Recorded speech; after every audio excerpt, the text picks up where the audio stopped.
Hadis riwayat Imam Bukhari dan Imam Muslim daripada Sayyidatuna Aisyah radhiyallahu anha.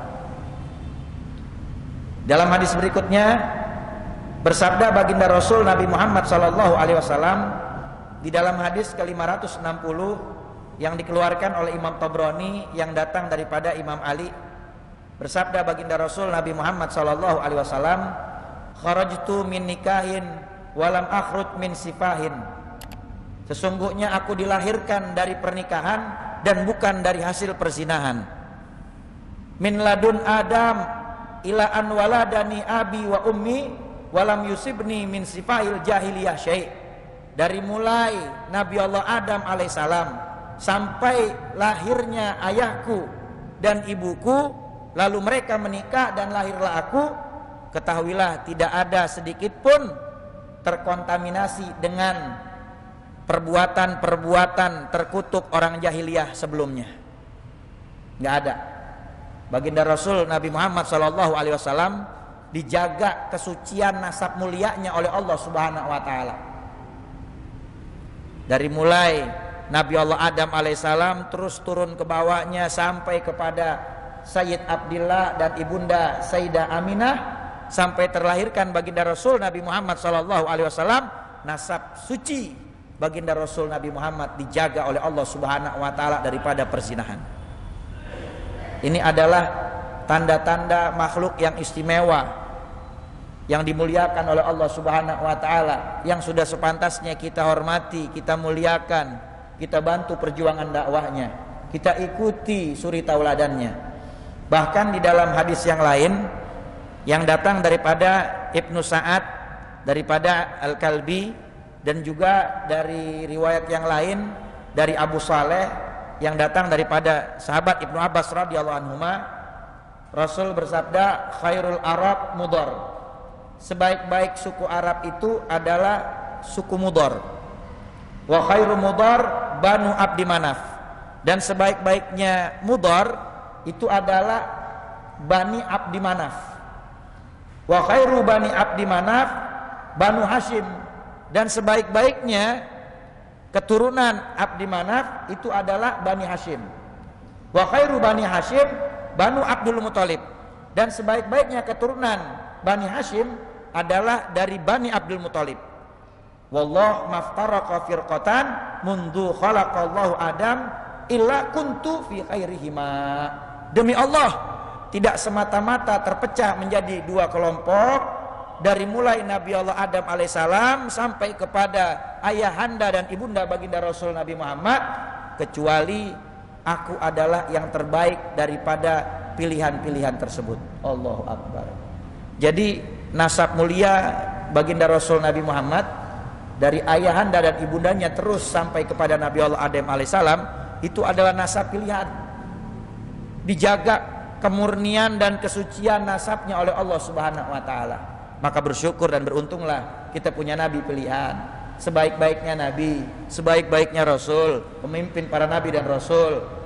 Tidak akan masuk ke dalam sorga sebelum baginda Rasul Nabi Muhammad pertama membuka kuncinya dan masuk ke dalam sorganya Allah Subhanahu wa taala. Allahumma sholli wa sallim ala sayyidina Muhammad wa ala ali sayyidina Muhammad. Maka ini bulannya Nabi Muhammad, bulan Rabiul Awal, bulan kelahirannya Rasulullah. Maka perbanyak sholawat kepada baginda Rasul Nabi Muhammad. Allahumma sholli wa sallim ala sayyidina Muhammad wa ala ali sayyidina Muhammad. Mudah-mudahan kita bisa menghidupkan sunnah-sunnahnya, mengikuti suri tauladannya. Kita selalu senantiasa bisa memperbanyak sholawat kepadanya, dan mudah-mudahan kita dikumpulkan bersamanya di sorga. Amin ya rabbal alamin. Hadis riwayat Imam Tabrani daripada Imam Ali. Hadis berikutnya bersabda baginda Rasul Nabi Muhammad SAW di dalam hadis ke-561 yang diriwayatkan oleh Imam Turmudi yang datang daripada sahabat Amr bin As radhiyallahu anhuma, kata baginda Rasul Nabi Muhammad SAW, kharaja rajulun mimman kana qablakum fi hullatin lahu yahtalu fiha fa amara Allah ta'ala al-ardha fa akhadhathu fa huwa yatajaljal fiha ila yaumil qiyamah. Di dalam hadis ini Nabi menceritakan bahwa di zaman dulu ada seorang lelaki yang mana dia adalah seorang yang terkenal memiliki harta yang banyak dan melimpah. Dan setiap kali dia keluar dari singgasana kerajaannya, dia selalu bermegah-megahan dengan harta yang dia miliki dan menyombongkan diri dengan hartanya. Bahkan tidak mau menjalankan perintah Allah Subhanahu wa taala karena merasa dirinya memiliki segalanya. Dia adalah Qarun, seseorang yang hidup di zamannya Nabi Allah Musa alaihissalam. Akan tetapi karena dia tidak mau menjalankan perintah Allah Subhanahu wa taala, tidak mau menunaikan zakat yang Allah wajibkan kepadanya, maka Allah Subhanahu wa taala perintahkan kepada bumi untuk melahapnya ke dasar buminya Allah Subhanahu wa taala. Kata Allah di dalam Al-Qur'an, fa khasafna bihi wa bidarihil ard. Ketika Qarun tidak mau menjalankan kewajibannya, maka niscaya aku bebesin Qarun dengan semua harta yang dia miliki ke dasar bumiku, kata Allah Subhanahu wa taala. Jadi Qarun itu dia punya harta banyak banget. Sampai-sampai ulama mengatakan di dalam satu riwayat, gudang penyimpanan hartanya kuncinya saja dipikul oleh 40 orang yang besar di zaman Bani Israel. Jangan bayangkan isi hartanya, bayangkan dulu tuh kalau kuncinya aja dipikul 40 orang yang besar di zaman Bani Israel, kira-kira segede apa lubang kuncinya? Apalagi isi hartanya. Akan tetapi karena dia menyombongkan dirinya kepada Allah Subhanahu wa taala, merasa memiliki harta yang melimpah karena hasil jeripaya dan usahanya, bukan karena pemberian dari Allah Subhanahu wa taala, bahkan tidak mau menjalankan kewajiban yang Allah fardukan, akhirnya Allah berikan perintah, fakhasabna bihi wa bidaril ardo.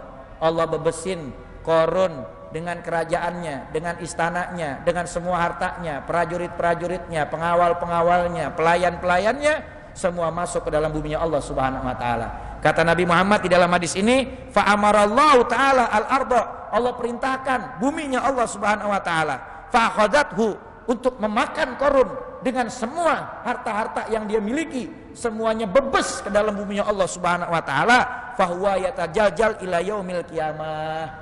Dan bebesnya Qarun itu dari zamannya dia sampai hari kiamat nanti, dia makin nyungsep ke dalam dasar bumi. Jadi sampai sekarang nih Qarun masih ngebebes ke dasar buminya Allah terus sampai hari kiamat. Naudzubillah min dzalik. Maka jangan pernah kita lupa, kita punya harta, kita punya rezeki, kita punya karunia, semua itu adalah pemberian anugerah dari Allah. Maka kita mesti banyak bersyukur kepada Allah. Dan jangan lupa di dalam harta yang kita miliki ada hak orang-orang fakir miskin yang wajib untuk kita bantu mereka, yang harus kita keluarkan, berbagi dengan mereka.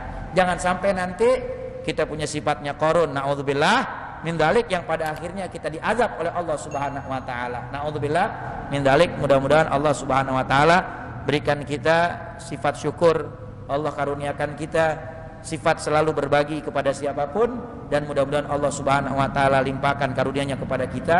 Amin amin ya rabbal alamin. Hadis riwayat Imam Tirmidzi daripada sahabat Amr bin As, wallahu a'lam bissawab.